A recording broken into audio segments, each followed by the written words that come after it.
Prepare అయ్యి రేపు భవిష్యత్తులో ఐఏఎస్ ఐపీఎస్ అయ్యి పాలసీస్ నిర్ణయం చేసేటువంటి వాళ్ళ దగ్గర ఏ మాత్రం సమర్థత లేనటువంటి వాళ్ళని తీసుకొచ్చి అక్కడ కూర్చోబెడుతున్నాం. మొత్తం తప్పుడు తరగా మావాడు మాట్లాడుకుంటే చెప్పిండు కదా 10 మంది ఎక్కడికి వెళ్ళి వచ్చారు, 2 హాల్ టికెట్లు సౌలత్ ఉంటుందన్నట. అంటే అసలు మాకు డౌట్ ఏమొస్తుంది అంటే ప్రిలిమ్స్ కో హాల్ టికెట్, మెయిన్స్ కో హాల్ టికెట్ అంటే ప్రిలిమ్స్ అసలు రాయని వాళ్ళకు కూడా మెయిన్స్ హాల్ టికెట్ ఇచ్చి రాపియొచ్చు కదా. మీరు అంత గణికులే కదా, తెలుస్తూనే ఉన్నది కదా ఇక్కడ మొత్తం దాని ప్రతాపాలు. మీరు ఎట్లా ఎంత సీక్రెట్ గా చేస్తున్నారో ఇవన్నీ అని చెప్పని నిజంగా చదువుకునేటోళ్ళు సీనియర్ మాట్లాడుకుంటూ చెప్పిండు. కడుపు అలా పెట్టుకుంటా కష్టపడుకుంటా ఫీజులకు ఇబ్బంది అవ్వకుండా చేస్తున్నట్టు కదా. మీ పార్టీ దగ్గర బొచ్చడు వేల రూపాయలు ఉన్నాయి, 1000 కోట్ల రూపాయలు ఉన్నాయి కదా. ఈ పడై ఒక 10 కోట్లు పడేసేయండి. కపిల్ సిబల్ వాళ్ళతో కపిల్ సిబల్ అయ్యప్పని చెప్పాలి. బీజేపీ చెప్తున్నా నేను పైసా అని నువ్వు మాట్లాడడం అయిపోయింది. నువ్వు మాట్లాడే గవర్నమెంట్ మాట మీ మీద మాట్లాడతాం. మీ బాధ్యత కూడా ఉన్నది, మీ బాధ్యత కూడా ఉన్నది.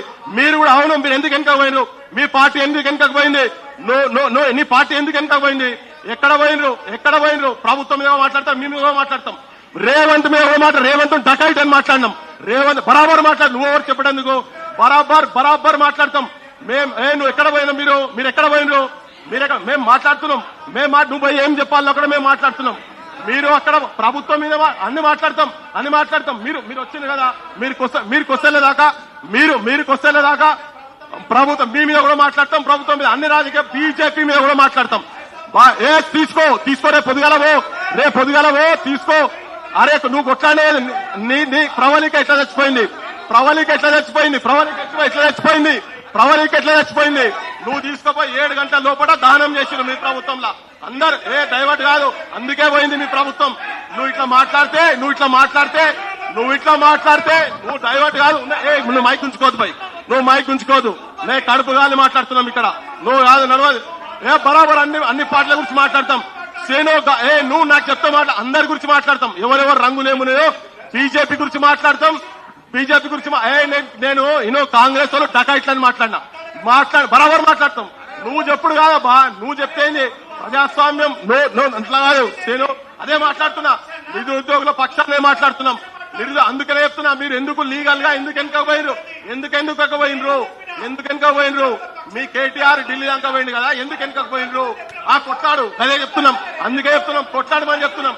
బరాబర్ ప్రజాస్వామ్యం. మేము తెలంగాణ గురించి తిరిగాం, నువ్వు లేవు. నేను తెలంగాణ నేను టీఆర్ఎస్ పార్టీ పెట్టేప్పుడు నువ్వు లేవు, మేమున్నాము. నువ్వు లేవు, నీకు తెలియదు, నువ్వు పోయి మాట్లాడాలి. వాస్తవాలు మాట్లాడితే వస్తుంది మీకు. బరాబర్ నువ్వు రేపు పొద్దుగాలి చెయ్యి, లీగల్ సపోర్ట్ ఇప్పి. అరే ఆగప్పా ఏంది లీగల్ సపోర్ట్ ఇప్పి. కేటీఆర్ తో లీగల్ సపోర్ట్ ఇప్పి. నేను చెప్పినా నువ్వు రోడ్ల మీదకి వస్తే మేము మీ ఎమ్మడి ఉంటామని చెప్తున్నాం కదా. రా నీ ఎమ్మెల్యేలు రేపటి నుంచి మాట్లాడమని చెప్తున్నాం. సేమ్ బీజేపీ గురించి కూడా చెప్తున్నా. ఎవరికి భయపడలేదు ఇక్కడ, ఈ భూమి ఈ నేలనే త్యాగాలతో ఉన్నది. తెలంగాణ మూమెంట్ లో తిరిగేటప్పుడు మేము చచ్చిపోతాం అనుకోని బయటకు వచ్చినాం. పెళ్లి లేకుండా తిరిగినాం మేము. ఇన్నవా ఎవరికేం భయపడేది ఏం లేదు. ఎవరైనా తీసుమార్కాన్ని కోయి వినయే తీసుకున్నాయి అంతా. బీజేపీ కూడా బండి సంజయ్ గురించి కూడా మాట్లాడినా, బండి సంజయ్ గురించి కూడా చెప్తున్నాం. ఆయన వచ్చిండు బండి సంజయ్ ఒకరోజు వన్డే ఇంటర్నేషనల్ 2020 మ్యాచ్ చేసినట్టు చేసిండు, పిక్కిండు. వాళ్ళకు సంబంధించిన పార్టీకి సంబంధించిన ఒకటి ఎమ్మెల్యే వకీల్ సాబట అందరినీ కూర్చోబెడతాడు. క్యాండిడేట్లందరినీ కూర్చోబెట్టి సెల్లు బంద్ చేపించి చెప్తాడు ఆయనే, అయ్యా మీరు కోట్లను అమ్ముడు పోయినాయి, రేవంత్ రెడ్డి మొత్తము జడ్జిలను మొత్తం కొని పడేసిండు, మీతో ఏం కాదు, మీరు సపరేట్ అవ్వకూడదు అని చెప్తున్నాడు ఒక పార్లమెంట్ మెంబర్. ఆయన పోయి ఢిల్లీలో పోయి లీగల్ సపోర్ట్ ఇవ్వాల్సినటువంటి వ్యక్తి. బీజేపీ పార్టీ కుక్కల లెక్క తిరిగింది చెల్లె పోయి అక్కడ పోయి ప్రత్యూష పోయి కుక్కల లెక్క, తిండి లేక తిప్పలు లేక ఈ రాజకీయ నాయకులు ఒక్కొక్కడు పోయి అక్కడ గెస్ట్ హౌస్లలో పోయి విలాసాలు చేస్తున్నారు. ఒక్కొక్కడు వాళ్ళు పోయి ఈ భవిష్యత్తు గురించి వీళ్ళ భవిష్యత్తు గురించి ఎన్నడూ ఇల్లు ఇచ్చిపెట్టి తల్లిదండ్రులు ఇచ్చిపెట్టి పోనోళ్ళు ఢిల్లీ పోయి ఆ రోడ్ల మీద రోజులు తిరిగారు. కనీసం లీగల్ సపోర్ట్ వస్తలేదు వీళ్ళకు. ఫోన్లు ట్రాపులు చేస్తున్నారు, మాతో మాట్లాడుతున్నారని చెప్పి ఫోన్లు కాడికెళ్ళి దిగంగానే మొత్తం ఫోన్లు మొత్తం బ్లాక్ అయిపోయినాయి. తెలంగాణ గుండె కాలుతున్నది, గుండె రగులుతున్నది. కాబట్టినే ఉన్నది వాస్తవాలుగా అన్ని రాజకీయ పార్టీలకు బాధ్యత ఉన్నది. కాంగ్రెస్ లో ఉన్నటువంటి వాళ్ళు మోసం చేస్తున్నారు, దగా చేస్తున్నారు. కాబట్టినే ఇలా ఈ ప్రెస్ కాన్ఫరెన్స్ నడుస్తున్నది. ఇక్కడికి వెళ్ళి ఇలా మాట్లాడుతున్నాం. అదే ఆత్మహత్యలు జరుగుతున్నాయి తెలంగాణలో. మొన్న చెప్పినా మళ్ళీ చెప్తున్నా, Telangana need soldiers not martyrs. తెలంగాణకు అమరులు అవసరం లేదు, తెలంగాణకు సైనికులు కావాలి. చచ్చిపోకండి, మీరు దయచేసి చచ్చిపోకండి, కొట్లాడదాం. ఇలా జనార్దన్ వచ్చి ఇక్కడ కూర్చొని మాట్లాడుతున్నప్పుడు అన్నా భయపడుతున్నారు, అన్న భయపడుతున్నారు అని చెప్పని అంటున్నారు. అందుకే చెప్తున్నారు రాజకీయ నాయకులు, ఎమ్మెల్యేలు, ఎంపీలు మీ మీద బాధ్యత తీసుకోండి. బంజర్ ఇది అయ్యేదాకా, ఇది అయిన తర్వాత అద్భుతంగా జల్సాలు ఏం చేసుకుంటారో చేసుకోవాలి. కానీ ఈ నిరుద్యోగ సంబంధించినటువంటి అంశం మీద యావత్ తెలంగాణ మొత్తం మేల్కోవాల్సిన అవసరం ఉన్నది. ఎవరెవరు ఏమేం కుట్ర చేస్తున్నారో ఇదే వేదిక మీద ఇక్కడ కూర్చొని ఇగో ఇట్లా బల్ల గుర్తిండి ఇంట్లో రేవంత్ రెడ్డి సిగ్గుండాలి, నీకు శరం ఉండాలి. రేవంత్ రెడ్డి నువ్వు ఒక మనిషివా నాకు అర్థమైతలేదు. పొద్దున్న లేసి అన్నం తింటున్నావా గడ్డి తింటున్నావా తెలుస్తలేదు. ఎవరి త్యాగం మీద, ఎవరు ఇల్లు వాకిలు మొత్తం వదిలి గదిమ పట్టుకొని కడుపులో తలకాయటి కాళ్ళు మొక్కి పెద్ద మనుషులను పట్టుకొని ఓట్లేయించి నిన్ను అధికారంలో తీసుకొచ్చి కూర్చోబెట్టావో నీకు కొద్దిగా శరం ఉన్నదా నాకు అర్థమైతలేదు. ముఖ్యమంత్రి రేవంత్ మాట్లాడవా వీళ్ళది? ఇంత అన్యాయం, ఇంత మోసం ఉంటుందా? ఎక్కడ అరే ప్రజాప్రభుత్వం మాట్లాడితే ప్రజాప్రభుత్వం సర్పంచ్ బిల్లు వస్తలేరా నాయన అని చెప్పి ఆడిపోతే వాళ్ళని గిప్ప గుత్తులు మొన్న నేను పోతే చూస్తే ప్రజాభవన్ ముంగట అప్లికేషన్లు తీసుకుపోతే అప్పటికి 10 సార్లు అప్లికేషన్లు ఇచ్చారు. చేత కాకుంటే రిజైన్ చేయి, ఇంట్లో కూర్చో. నువ్వు ఒక్కడివో చక్కగా చేయలే. ఆ చుట్టుపక్కల వీళ్ళందరూ మేధావులు అంటారు. మేధావులు కాదు, చెత్త నా కొడుకులు. మొన్నటిదాకా మాట్లాడిన వాళ్ళు, ప్రజల పక్షాన వాళ్ళు. ఇంకొకసారి వాళ్ళని మేధావులుగా నాకండి, వాళ్ళని పేర్లు తీసే మేధావులు కాదు, దరిద్రులు. తెలంగాణకు ఒక దరిద్రము, ఒక చీడ పురుగులు లెక్క తెలంగాణకు వరిన చెదలు వాళ్ళు. ఒక్కడు బయటకు వచ్చి గట్టిగా మాట్లాడతలేడు. ఇంతమంది కడుపు కాలుతున్నది, చచ్చిపోయే శవాలు మోయలేక ఇంకెన్ని రోజులు మోయాలరా భయ్? తెలంగాణ అంటే తెలియనోడు, తెలంగాణ అననోడు ముఖ్యమంత్రి అయితే గిట్లనే ఉంటది. నిరుద్యోగులారా క్లియర్ గా చెప్తున్నాం, ఉన్నాం మేం బతుకున్నంత మటుకు మీ పక్షాన కొట్లాడతాం. రాజకీయ పార్టీ కాదు, ఎవ్వరు ఏ తీస్మార్క్ అయినా కానీ కొట్లాడతాం, మీ పక్షాన ఉండి కొట్లాడతాం. మీరు ఆత్మహత్యలు చేసుకోకండి దయచేసి. ఎవరికి భయపడేది లేదు, మీరు కూడా ఎవరికి భయపడకండి. ఏం కేసులు పెడతారా? సంచులు పట్టుకొని పోయిన కేసులు కావు కదా. మీ మీద కేసులు పెడితే ఏమైతాయి? సూట్ కేసులు, ఆ నోట్లు కొనుక్కొని ఓట్లు కొనుక్కొని నోట్లు పట్టుకపోయిన వాళ్ళు కాదు కదా. మీరంతా లంగ దందాలు చేస్తలేరు కదా, బెల్ట్ షాపులు నడపలేరు కదా, మీరు గాంజాయి దందాలు చేస్తలేరు కదా తెలంగాణలో. మీ భవిష్యత్తు మీ చేతుల్లో ఉన్నది, తెలంగాణ భవిష్యత్తు మీ చేతుల్లో ఉన్నది, మీ కుటుంబాల భవిష్యత్తు మీ చేతుల్లో ఉన్నది, మీ ఊర్ల భవిష్యత్తు మీ చేతుల్లో ఉన్నది. బయటికి రాండి, యుద్ధం చేద్దాం ఇటువంటి వాళ్ళతోని. రోడ్ల మీదకి వస్తేనే కోర్టులు కూడా ఇంటాయి. ఎందుకు హెచ్సియు మొన్న ఎందుకు ఆగింది? రోడ్ల మీదకి విద్యార్థులు వచ్చిండ్రు, అప్పుడే మెయిన్ స్ట్రీమ్ మీడియా వస్తుంది, అందరు వస్తారు. రోడ్ల మీదకి వచ్చి కొట్లాడండి, సమస్య ఉన్నది ఇట్లా బాగా. ఇప్పుడు ఒక ఉపశమనం జరిగింది కోర్టు నుంచి, రేపు భవిష్యత్తులో జరగాల్సిన అవసరం ఉన్నది. బిచ్చం అడుకుంటే 500 రూపాయలు 1000 రూపాయలు ఇచ్చి కలెక్షన్ చేస్తుంటే కూడా పోలీసు వాళ్ళు పోయి వాళ్ళ ఇళ్లకు పోయి నువ్వు ఎట్లా ఇచ్చినావు 500 రూపాయలు 1000 రూపాయలు ఎట్లా ఇచ్చినావు అని మాట్లాడతారు. అందుకే ఆవేశం వస్తున్నది లోపలికెళ్ళి. ఆ అమ్మాయి చచ్చిపోయింది, మర్డర్ కేసు, హత్య కేసులు పెట్టాల ముఖ్యమంత్రి మంత్రి మండలి మీద. హత్యానేరం కింద కేసులు పెట్టి బుక్కల వరాయన చెప్పినా, ఇదంతా చెప్పినా జనమంతా చూసిరు. అరే ఎక్కడున్నారు ఆయన ఏం చేస్తున్నాం? ఈ నిమిషం ప్రజాప్రభుత్వం అంటారు, ఈ నిమిషము జంగళ్ళ మీద పడి అడ్డగోలిగా వాళ్ళు వచ్చి మాట్లాడతాం రాని ఆయన అంటే కూడా వాళ్ళ మీద పడి సంపెడందుకు తిరుగుతున్నారు. రక్త పిశాచుల లెక్క తెలంగాణ మీద పడ్డారు ఈ కొడుకులు మొత్తం. ప్రజలారా వినండి, తెలంగాణ ఆగమవుతున్నది. మీరు కష్టపడి, మీరు కనిపించి ఒక్కొక్కరి ఇళ్లల్లా కైకూలు చేసుకుంటా, నలుగురుంటే ఇంట్లో కూలి పని చేసి ఒక్కరిని చదివించుకుంటా హైదరాబాద్ తీసుకొస్తే అబద్దాల బతుకులు బతుకుతున్నారు ఇక్కడ అశోక్ నగర్ లో. ఇక్కడంతా మీరు వీళ్లకు ధైర్యాన్ని ఇవ్వండి, ధైర్యంగా కొట్లాడేటువంటి మానసిక స్థితి ఇవ్వండి. మీ ఊర్లలో వచ్చే ప్రతి రాజకీయ నాయకుడు, ఏ పార్టీ వాడైనా కానీ ఇగో మా ఊళ్ళ పరీక్షల సంగతి ఏంటిదని చెప్పి దయచేసి మీరందరూ అడగాలని చెప్పి మీ అందరికీ విజ్ఞప్తి చేస్తూ మళ్ళొక్కసారి చెప్తున్నా, ఆపోజిషన్ పార్టీలు నిజాయితీగా జనం పక్షాల ఉన్నప్పుడు జనం హర్షిస్తారు. తప్పులు జరిగినప్పుడు సరిదిద్దుకోవాలి, లేకుంటే శిక్షార్హులుగా పర్మనెంట్ గా అందరు, ఈ ప్రభుత్వమైనా ఎవరైనా కానీ జనం ముంగట దోషులుగా నిలబడాల్సిన అవసరం వస్తుంది. ఎవరు కూడా ఆత్మహత్యలు చేసుకోకండి. మళ్ళా చెప్తున్నాం, కొట్లాడాల్సిన అవసరం ఉన్నది. కొట్లాడితేనే వచ్చింది తెలంగాణ.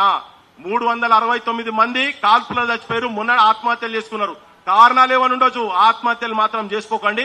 ఒక్కొక్కరు ఒక్కొక్క ఊర్లో కనీసం మీరు ఒక 10 మందిని జమ చేయండి. రేపు అవసరమైతే ఒక పెద్ద యాజిటేషన్ తీసుకొచ్చే ప్లాన్ అన్నా చేద్దామని చెప్పి మీ అందరికి విజ్ఞప్తి చేస్తూ, నేను చెప్పిన దానికి ప్రతి మాటకు కట్టుబడి ఉన్నా, ఎవరి గురించి మాట్లాడినా కట్టుబడి ఉన్నా. అందరూ బయటకు వచ్చి నిరుద్యోగుల పక్షాన నిలబడాల్సిన అవసరం ఉన్నదని విజ్ఞప్తి చేస్తున్నా. Thank you. ఈ ప్రెస్ మీట్ ఉద్దేశము నిరుద్యోగులకు అండగా ఉండడానికి ఆల్ పార్టీస్ ని పిలిచినాము. ముఖ్యంగా మేము కాదు, ఇప్పుడు మేమంతా యూనివర్సిటీ విద్యార్థులము, 20 ఏళ్ల నుంచి ఫ్రెండ్సే. ఇక్కడ ఉద్దేశం ఏంటంటే, రాజకీయ పార్టీలు ఒక్కొక్క సందర్భంలో ఒక్కొక్క వైఖరి ప్రదర్శిస్తున్నాయి.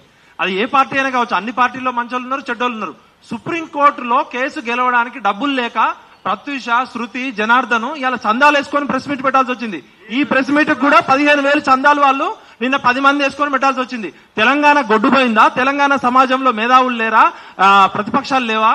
ఇవాళ ఎందుకు మేము టీఆర్ఎస్ పార్టీని అడుగుతున్నామంటే ఈ ప్రెస్ క్లబ్ కూడా ఫ్రీ గేమ్ ఇయ్యలే, పుణ్యానికి ఇయ్యలే. వీళ్ళు ఇంత కొట్లాడుతున్నారని 15,000, 500, 1,000 రూపాయలు ఎవరికి దోషింది వాళ్ళు చేస్తున్నారు కాబట్టి కడుపు కాలుతున్నది. అందుకనే ఇవాళ కపిల్ సిబాల్ గారిని పెట్టినందుకు టీఆర్ఎస్ పార్టీకి మేము హ్యాట్స్ ఆఫ్ చెప్తున్నాం. తర్వాత పిల్లలు మాకు ఢిల్లీలో మా బతుకులు ఆగమైనాయి, మా ఫోన్ సిమ్ కార్డు బ్లాక్ అయినాయి, సుప్రీంకోర్టులో కేసు వాదించడానికి మా దగ్గర డబ్బులు లేవు, మాకు డబ్బులు ఇవ్వండి అని అడుగుతున్నారు. కాబట్టి సీనన్న మనం వాదించుకోకుండా ఈ సమస్య పరిష్కారానికి టీఆర్ఎస్ పార్టీ ఏం చేస్తుందో చెప్పాలని కోరుతూ, ఇది మనందరం కూడా తెలంగాణ వాదులం. రేవంత్ రెడ్డి తెలంగాణ లాఠీ దెబ్బ తినలే, రేవంత్ రెడ్డికి తెలంగాణ సోయలేదు. ఇవాళ మనందరం ఇక్కడ కూర్చున్నాం తెలంగాణ పుత్రులం. ఒక 2 నిమిషాలు సీనన్న మాట్లాడాలి, ఉండాలి కూడా. ఇప్పుడు నేనేమంటున్నా, ఈ ఇష్యూను మనం వచ్చింది నిరుద్యోగుల పక్షాన మాట్లాడడానికి, అంతే తప్ప ఒకరి మీద ఒకరు నిందలేసుకోవడానికి కాదు. నెంబర్ 1, నిరుద్యోగుల గ్రూప్ 1 సమస్యను హైకోర్టు నుంచి సుప్రీంకోర్టు దాకా తీసుకెళ్లినటువంటి ఘనత కూడా బీఆర్ఎస్ పార్టీ, అది గుర్తుపెట్టుకోవాలి. చేసిన వాడినే మీరు నిందలేయడము, నువ్వు 100 కార్లలో పోతున్నావు, 200 కార్ల, ఇది పర్సనల్ అటాక్ కరెక్ట్ కాదు. మీరు ఎక్కడికి వెళ్ళినా ప్రధాన ప్రతిపక్షంగా మీరు చెయ్యమని సలహా ఇవ్వండి, అంతే తప్ప మీరు పర్సనల్ అటాక్ చేస్తామంటే మేము నోరు మూసుకొని చేలు కట్టుకొని కూర్చోం. ఇది దయచేసి గుర్తుపెట్టుకోవాలి. మీరు నేను ఎంత క్లారిటీగా మాట్లాడినా నాకు రాకనా? మీరేడ చదువుకున్నా, నేను కాడనే చదువుకున్నా, మీరేం కొట్లాడినా నేను దానికోసం కట్లాడినా. కానీ మనుషులంటే గౌరవం, వయసు అంటే గౌరవం, వ్యక్తులంటే గౌరవం కాబట్టి నేను చాలా గౌరవంగా పద్ధతిగా మాట్లాడినా. నాకు మాటలు రాక కాదు, నేను తెలంగాణలో పుట్టిన, నాకు పౌరుషం లేదా? కానీ నేనేమంటున్నా, ఇష్యూ ఈజ్ గ్రూప్ 1 నిరుద్యోగులు వాళ్ళ పక్షాన కొట్లాడాలి. ఇలా హైకోర్టు నుంచి సుప్రీంకోర్టు దాకా పోవడానికి జనార్దన్, నిరుద్యోగులు వాళ్ళ టీం ఎప్పుడు వచ్చినా బీఆర్ఎస్ పార్టీ పక్షాన మేము ఉన్నామని భరోసా ఇచ్చినాం. ఎవడో మరి ఈ రాష్ట్రంలో చాలా మంది కోన్ కిస్కాగాళ్ళు వచ్చి ఆ రోజు పెద్ద పెద్ద మాటలు మాట్లాడారు కదా కేసీఆర్ మీద. ఆ దొంగ నా కొడుకులు అంతా ఏడికిపోయిండ్రు, పిలవండి. మేధావులు ఏడికిపోయిండ్రు, ఆ రోజు అందరు మాట్లాడిండ్రు కదా. ఎవరు లేడు కదా, వాళ్ళ మీద నేనేమంటున్నా, మీరు చేసేటోళ్లను మాట్లాడు కాదండి. ఎవడైతే దొంగ సాటున్న ముఖం సాటేసుకున్నాడో, పెదవులు మూసుకొని ఇలా కుర్చీలలో ఏసీ రూమ్లలో కూర్చొని నిరుద్యోగులు రోడ్ల మీద తిరుగుతూ ఉంటే కనీసం అపాయింట్మెంట్ ఇప్పించనోడు ఉన్నాడు కదా, వాడి గురించి మాట్లాడండి. మీకు చిత్తశుద్ధి ఉంటే, దమ్ముంటే. మేము మాట్లాడేటోళ్ళ గురించి మాట్లాడండి. తెలంగాణకు ఈ తెలంగాణ ప్రజలకు శ్రీరామ రక్షగా అండగా ఉన్నది బీఆర్ఎస్ పార్టీ. ఎవడు మాట్లాడన్నాడు? అన్ని వర్గాల పక్షాన బీఆర్ఎస్ పార్టీ కేసీఆర్ గారు మాట్లాడిండు. ఇవాళ కూడా హైడ్రా లేకుంటే మూసి లగచర్ల సెంట్రల్ యూనివర్సిటీల పైన మాట్లాడుతుంది బీఆర్ఎస్ పార్టీ. అరే ఇలా రాష్ట్రం అంతా అల్లకోలాలం అవుతుంది, మరి బీజేపీ పార్టీ ఉంది, మిగిలిన రాజకీయ పార్టీలు ఉన్నాయి, ఒకటి వాటి గురించి మాట్లాడు. ఇలా తెలంగాణ ప్రజలకు శ్రీరామ రక్ష బీఆర్ఎస్ పార్టీ. కానీ చేస్తున్న వాడిని నిందలేసి ఇష్యూను డైవర్ట్ చేయకండి. ఇలా ఈ ఇష్యూ ఢిల్లీ దాకా కపిల్ సిబాల్ అయినా ఇలా సుప్రీంకోర్టులో అడ్వకేట్ కొట్లాడుతుందంటే మేము బైసాబ్ తెలుసుకోండి.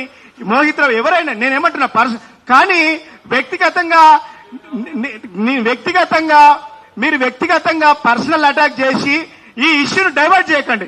మనం అందరం కలిసి 563 మంది ఉద్యోగాల కోసం 29,000 మంది విద్యార్థులు నిరుద్యోగులు ఉద్యోగాల కోసం రాసిండ్రు. వాళ్ళకి అన్యాయం జరిగింది. రూల్ ఆఫ్ రిజర్వేషన్ అమలు లేదు. ఇలా రిజర్వేషన్లకు వ్యతిరేకంగా ఇలా రిక్రూట్మెంట్ జరుగుతూ ఉన్నది. వాటి మీద ఉమ్మడిగా మాట్లాడి ఇలా దాదాపుగా ఎస్సీ ఎస్టీ బీసీలకు కీలకమైన పోస్టులు ఇలా మళ్ళా 30-40 ఏళ్లు ఆ కీలకమైనటువంటి పోస్టుల్లో లేకుండా పోతున్నారు. వాటి మీద కొట్లాడాలి తప్ప ఇది పర్సనల్ పార్టీల అటాక్ కాదు. ఎవరు సప్పుడు చేయకుండా కాలు చెక్కలు మలుచుకొని ఇంట్లో ఉన్నా, ఎవరు రాకపోయినా, ఎవరు మాట్లాడకపోయినా ఈ తెలంగాణ నిరుద్యోగుల కోసం, ఈ తెలంగాణ విద్యార్థుల కోసం, తెలంగాణలో జరిగేటువంటి ప్రతి సమస్య కోసం బీఆర్ఎస్ పార్టీ అండగా ఉంటుంది. వారి పక్షాన ఎప్పటికీ అలుపెరగని పోరాటం చేసేది బీఆర్ఎస్ పార్టీ, కేసీఆర్ నాయకత్వమైన సంగతి గుర్తుపెట్టుకోండి. ముఖ్యంగా ఈ ప్రెస్ మీట్ కి వచ్చినందుకు సీనన్నకి మాకు ధన్యవాదాలు చెప్తూ, రానోళ్ళు ఉన్నారు కదా పెద్దోళ్ళు, ఇప్పుడు Turka Narasimhanna SC commission, ST commission, OBC commission, women commission, ఒక్క నిమిషం తల్లి, ఆయన తుర్క నరసింహన్న వచ్చిన ఉద్దేశం ఏంటంటే